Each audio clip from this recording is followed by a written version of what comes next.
Bonjour, bienvenue à tous pour ce premier culte de l'année 2021. Ce culte de l'Épiphanie où nous fêtons la venue des mages, ces sages venus d'Orient, ni astrologues ni scientifiques, qui ont observé et suivi l'étoile jusqu'à l'enfant Jésus. Comme les mages, de tout notre cœur, de toute notre foi, Seigneur, nous marchons vers toi. Comme une étoile sur notre route, comme une lampe devant nos pas, pour ceux qui cherchent, ceux qui t'écoutent. La vraie lumière, Jésus, c'est toi. Amen. Prions. Dieu Tout-Puissant, notre Créateur et notre Père, nous reconnaissons que nous avons péché contre toi en pensée, en parole et en acte. Nous venons chercher refuge en ta miséricorde, implorant ta grâce et ton pardon.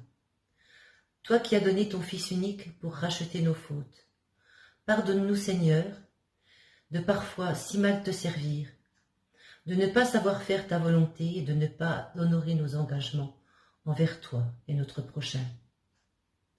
Rends-nous plus à l'écoute de ta parole, apprends-nous à t'aimer mieux chaque jour, pour mieux aimer notre prochain. Aide-nous à porter ta lumière, afin qu'elle éclaire nos pas, pour accompagner tous ceux qui ont besoin de ton soutien. Accorde-nous ton pardon. Que Dieu notre Père vous montre sa miséricorde, par la mort et la résurrection de son Fils. Il a réconcilié le monde avec lui, il a envoyé l'Esprit Saint pour la rémission des péchés. Recevez son pardon et sa paix. Amen. Voici maintenant le moment d'ouvrir nos Bibles. Seigneur, donne-nous d'ouvrir notre esprit, autant que nos oreilles, pour entendre ta parole. Amen. Proclamation de la parole de Dieu, lecture dans l'évangile de Matthieu, au chapitre 2, les versets 1 à 12. Jésus était né à Bethléem en Judée au temps du roi Hérode le Grand. Or voici que les mages, venus d'Orient, arrivèrent à Jérusalem et demandaient « Où est le roi des Juifs qui vient de naître ? Nous avons vu se lever son étoile et nous sommes venus nous prosterner devant lui. » En apprenant cela, le roi Hérode fut pris d'inquiétude, et tout Jérusalem avec lui. Il réunit tous les chefs des prêtres et tous les scribes d'Israël pour leur demander quel est le lieu où doit naître le Messie. Ils lui répondirent à Bethléem en Judée, car voici ce qui a été écrit par le prophète. Et toi, Bethléem en Judée, tu n'es certes pas le dernier parmi les chefs-lieux de Judée, car de toi sortira un chef qui sera le berger d'Israël, mon peuple. Alors Hérode convoqua les mages en secret et leur fit préciser à quelle date l'étoile était apparue. Puis il les envoya à Bethléem, en leur disant « Allez vous renseigner avec précision sur l'enfant, et quand vous l'aurez trouvé, avertissez-moi pour que j'aille, moi aussi, me prosterner devant lui. » Sur ces paroles du roi, ils partirent. Et voilà que l'étoile qu'ils avaient vue se lever les précédait. Elle vint s'arrêter au-dessus du lieu où se trouvait l'enfant. Quand ils virent l'enfant avec Marie, sa mère, ils tombèrent à genoux, ils se prosternèrent devant lui. Ils ouvrirent leur coffret et lui offrirent leurs présents, de l'or, de l'encens et de la myrrhe. Mais ensuite, avertis en songe de ne pas retourner chez Hérode, ils regagnèrent leur pays par un autre chemin. Seigneur, sanctifie-nous par ta vérité. Ta parole est la vérité. Amen.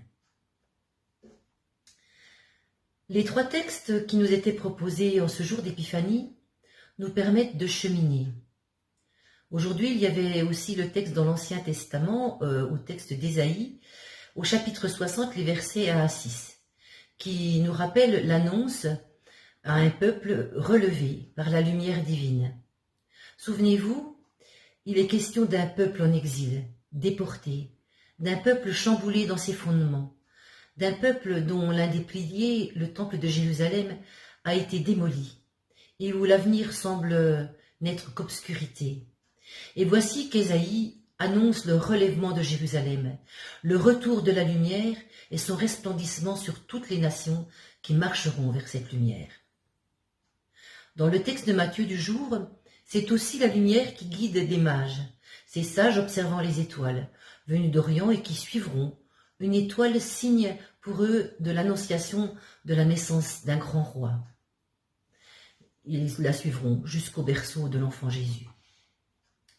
Puis le texte du Nouveau Testament dans la lettre aux Éphésiens au chapitre 3, les versets 3 à 12, là où on nous parle de l'ouverture du miracle de la parole dévoilée à tous, donc rendant accessible aussi cette parole aux païens, et ainsi ouvrant les portes du royaume révélé par la lumière du Christ. Quel rayonnement de lumière! Quelle espérance magnifique pour tous! Dans ces trois textes, et pourtant dans le texte de Matthieu, de l'Épiphanie, avec l'adoration des mages, ce texte se termine avec la menace qui nous rappelle que Jésus, ce petit enfant à peine au monde, est dès sa naissance menacé par le roi Hérode. Celui-ci n'hésitera pas d'ailleurs à faire bientôt tuer tous les nouveau-nés et bébés de moins de 2 ans, pour ne pas risquer d'être détrôné par ce Messie annoncé par les prophètes. Oui, Dieu s'est fait homme en un petit enfant, pour venir illuminer nos vies. Et voilà que dès ses premiers jours, après une naissance dans une étable, ce pauvre enfant connaîtra déjà la fuite et l'exil, pour échapper à la mort. Dieu n'a donc pas choisi le plus facile pour nous dévoiler sa lumière. Il n'est pas arrivé en faisant grand bruit, avec une entrée fracassante démontrant sa toute-puissance. Il vient à nous, pauvres et fragiles, comme un petit enfant. Un enfant né d'une jeune fille vierge et de son fiancé qui accueillera comme le sien cet enfant, en supportant certainement bien des railleries. Ces 2 jeunes gens, tous 2 descendants de la famille de David, ont eu juste confiance en Dieu. Il y aura bien quelques phénomènes particuliers autour de cette naissance, comme cette étoile guidant des mages venus d'Orient jusqu'à l'enfant, ou comme ces simples bergers, prévenus de sa venue au monde par des anges. Mais que dire sur cette misérable étable qui accueille la naissance du roi des rois? J'ajouterai que pour la suite de l'aventure, cette menace d'Hérode est son plan déjoué par les mages qui changent de chemin et se retournent vers lui pour nous dire où se trouve l'enfant. Que penser de la suite avec l'horreur du massacre des enfants innocents de moins de 2 ans, si ce n'est que le mal, lui, reste dans ce monde bien présent. Ce nouveau-né, Dieu qui s'est fait homme parmi les hommes, vient à nous avec ses fragilités et son innocence de l'enfance. Il nous fait cheminer avec lui dans un monde en tension, un pays en guerre, occupé par une puissance étrangère, dirigé par un roi collaborateur, sanglant dictateur, qui conduit Jésus sur les routes de l'exil, comme tant d'autres obligés de fuir. Peut-être qu'elle est là, la crédibilité de toute cette histoire, d'un Dieu à la portée de l'homme, Dieu plus petit des hommes parmi les hommes, vivant les épreuves, la dureté de la vie comme tout un chacun.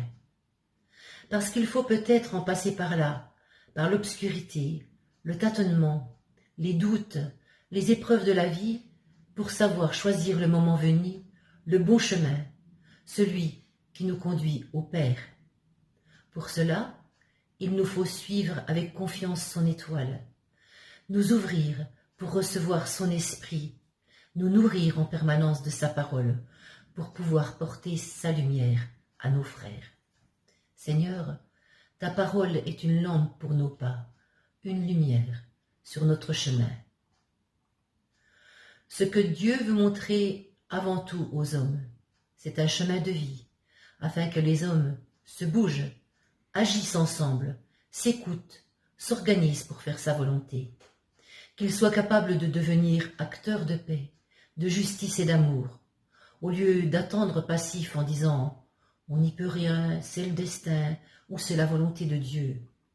Alors oui, Chaque année, nous fêtons la naissance de Jésus, puis la venue des mages, pour nous souvenir que nous sommes tous ses enfants et qu'il nous a transmis, par l'intermédiaire de Jésus, un mode d'emploi pour remplir ensemble notre mission sur cette terre. Cette mission, elle consiste principalement à être des porteurs de lumière, de transmettre, des transmetteurs de paroles, et aussi d'être exemple parfois, en tout cas d'être les pierres d'un édifice qui ne tient debout que par le ciment de la fraternité et de l'amour entre les hommes.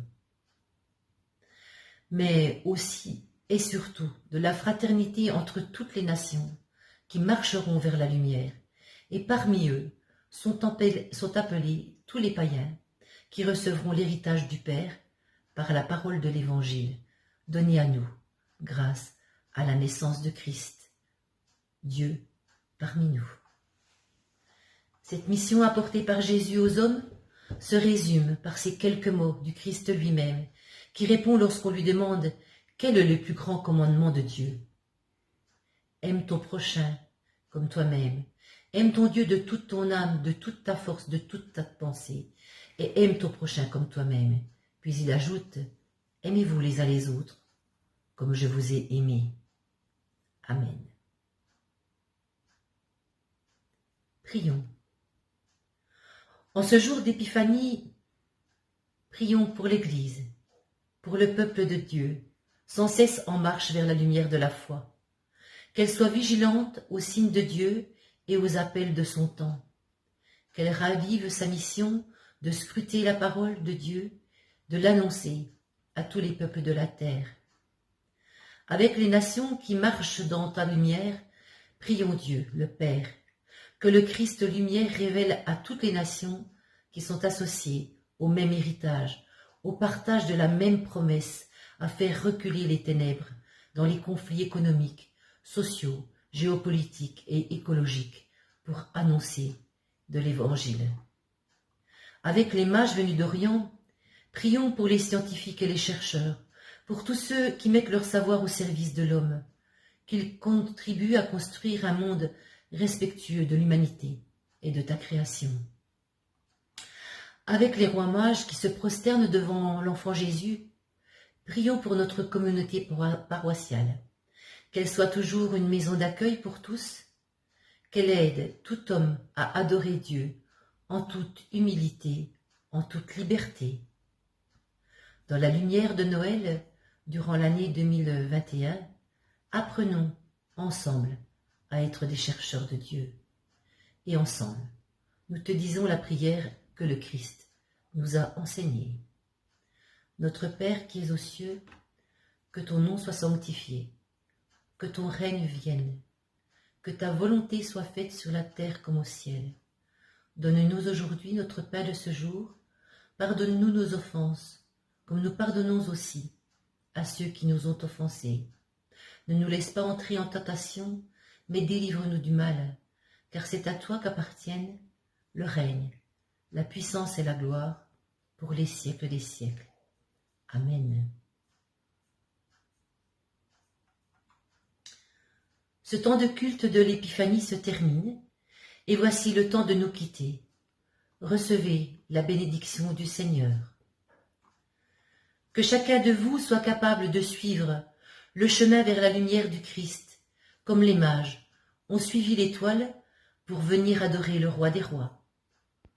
Pour cette année nouvelle qui commence, je vous souhaite de prendre soin de vous et des autres, de veiller les uns sur les autres, et aussi à chacun de porter, selon ses dons, l'annonce de la parole, et ainsi contribuer à la mission de faire resplendir la lumière du Christ à toutes les nations. Que la grâce et la paix vous soient données de la part de Dieu. Allez dans la paix du Seigneur. Amen. Je vous souhaite à tous un bon premier dimanche de l'année, une bonne Épiphanie.